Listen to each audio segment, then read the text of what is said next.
Hey, true believers, Englentine here with another top 10 comic book sold to readers. Not to the shops. That's Comicron. That's what they tell you. They tell you what the shops are ordering. This tells you what people are actually buying. First, we're going to check out the hard copies, what's going into the comic shops. And after that, we're going to go check out Comixology and see what the digital market is buying. We'll see who wins the week. Is it Marvel or is it DC? Alrighty now, so these are the shops that took part in the little poll here. So if you're in their area, by all means, stop by, say hello, maybe buy something, and don't forget to support your local comic book shop. Now, without further ado, let's get this party started.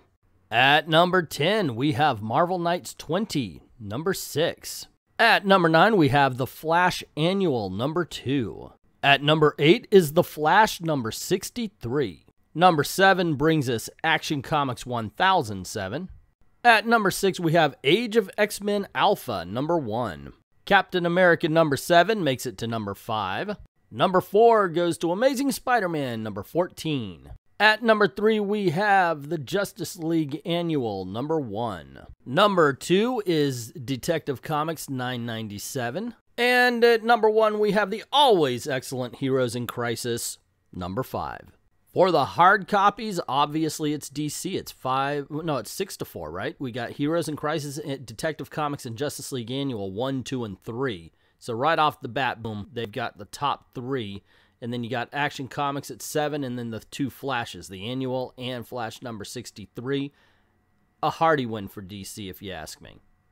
But that's only my opinion. Let's see what the comic book shops have to say about this week's countdown. Heroes in Crisis continues to dominate at almost double the sales of our second highest book of the week, Detective Comics, also gearing up towards 1,000. At FFF, Amazing is still stronger than it's been in years, and JL and Action are posting solid numbers. DC has 7 of our top 10, and Marvel has 3 with Amazing in third, and then Donny Cates' incredible take on the Guardians of the Galaxy beating out all other Marvel but ASM, even on its second week. Batman also hit 9th for us on its second week to close out a relatively smaller week of comics. Age of X-Men Alpha didn't sell very well and makes me pretty worried for the 6 X-Men miniseries and the lack of excitement surrounding them. X-Force 2 didn't do well either, with people being turned off by the art in the book. A few customers read number 1 and asked us to take it off their list. Smart customers. X-Force sucked. That being said, it's kind of interesting to see books from last week spill over. It just tells you this was not a strong week for comic books.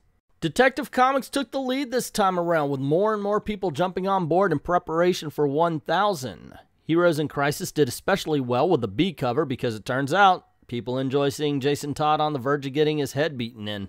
A lot of folks expressed interest in Age of X-Men Alpha, which is certainly nice to see and hopefully bodes well for the myriad of miniseries about to start up, especially since a good portion of the customers picking it up aren't regular X-Men readers. Fight Club 3 showed a promising start as well, with much of the old reader base excited to get into it.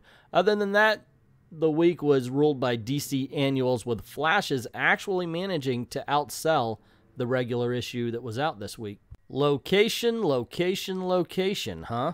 So you have X-Men not doing well in one area, but doing well in another. Yeah, we're all the same. That just shows, I'm serious. It's like even culturally, even our comic shops are divided in America. That is pretty awesome.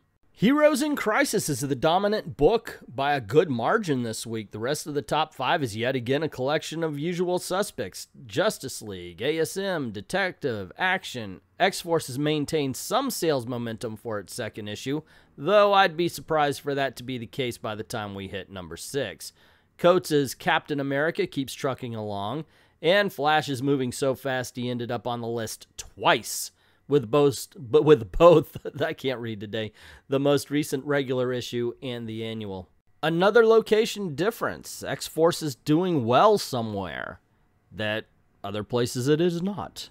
That being said, I'm very happy to see that the Flash is kicking all sorts of butt. A 5-5 split, Marvel and DC, but it's interesting that former top 10 titles like Justice League, Odyssey, Flash, and Wonder Woman no longer come near making the list. The DC decline is increasing with each week as more and more readers object to the negative dark direction that DC has taken post-Rebirth. 5-5 may not sound bad, but in our store a year ago, it was almost entirely DC in the top 10. Another significant factor, DC offers variant covers at cover price with no qualifiers, which means that some of our customers buy both customers, earning DC top 10 slots they might not have gotten with a single cover. Take note, Marvel.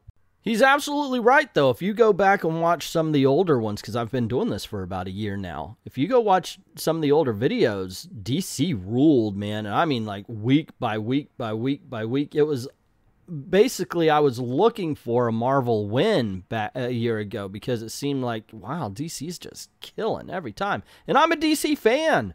I just like a good contest.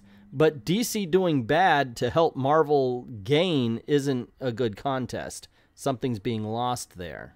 Probably the worst Wednesday release day we've ever had.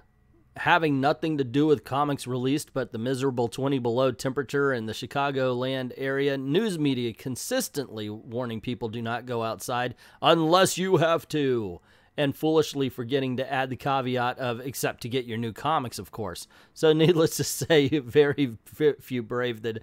Okay, I knew this was going to come up at least once this week. We even had temperatures drop down into the 50s, and we still made it out to the comic shops. You know, Florida's got problems too. Just saying. I am, of course, kidding. I do live in Florida, but yeah, I hope everybody was staying warm and safe and not tempting death in order to go get a freaking comic book or two. They're fun, but they're not worth death. Anyway, that's what the comic book shops have to say about this week. Let's go on over to Comixology, the world's largest digital comic book shop, and see who wins. Is it DC or Marvel? Starting off the countdown at number 10, we have Wonder Woman number 63. At number 9, we have The Flash number 63. Captain America number 7 comes in at number 8. At number 7, we have The Flash Annual number 2. At number 6, there's Age of X-Man number 1. In the number 5 slot, we have Amazing Spider-Man number 14. At number 4, we have Detective Comics 997. At number 3, we have Action Comics 1007. Number 2 brings us to the Justice League Annual number 1. And in the number 1 position, we have Heroes in Crisis number 5. An even bigger win for DC Comics here than it was on the hard copies. We got 4 spots in the top 5. Only Amazing Spider-Man keeps it from being a DC shutout. Wow, pretty cool. And that was at number 5. So it's 7-3 going into the back 10. Now, Marvel has been known to pull out a win even with these kind of odds because they own that back 10. But let's see who wins the entire countdown. Number 11 goes to Justice League Odyssey. Number 5, it is now 8-3 DC favor. Life is Strange comes in at number 12. Teen Titans Annual number 1 comes in at number 13, so now it's 9-3 in DC's favor. Number 14 is Star Wars Dr. Aphra. Number 28, it is now 9-4 DC. At number 15, we have X-Force 2. It's now 9-5 in DC's favor. Number 16 brings us West Coast Avengers number 7. It is now 9-6 in DC's favor. At number 17, Ms. Marvel 37 makes it 9-7 in DC's favor. At number 18, we have Doctor Strange number 10, not number 400, and it is 9-8 DC's favor. Number 19 gives us the Terrifics, number 12, and DC wins it 10-8. Oops, sorry, number 20 is Fantastic Four, number 6, so Marvel wins it 10-9. DC. All right, it's good to see the Terrifics is on the top 20 countdown at all, but it's also good to see DC get a win, and a solid win at that. Granted, by the numbers, it's a squeaker, 10-9. Life is Strange actually upset a tie because the next book would have been Dead Man Logan. So Sorry, Marvel, Life is Strange kind of messed it up for you. Also, it was cool to see Fantastic Four in the top 10 in its second week. That rarely happens, that a book keeps up into the next week. So, hey, good on them. So there you have it, kids. The countdown in all its glory, and I'm happy to see DC get a win. And a solid win at that, like I said. What do you think about the countdown? What do you think is in there that isn't and should have been there that wasn't? By all means, let me know in the comments below. Also, don't forget to click like, share, get word out about the channel, and don't forget to hit subscription if you haven't done that. And more importantly, ring that notification bell, because that's what YouTube really cares about, if they care at all. Also, if you don't mind helping out the channel, go on over to Ko-Fi or to Patreon. Drop $1 in the till.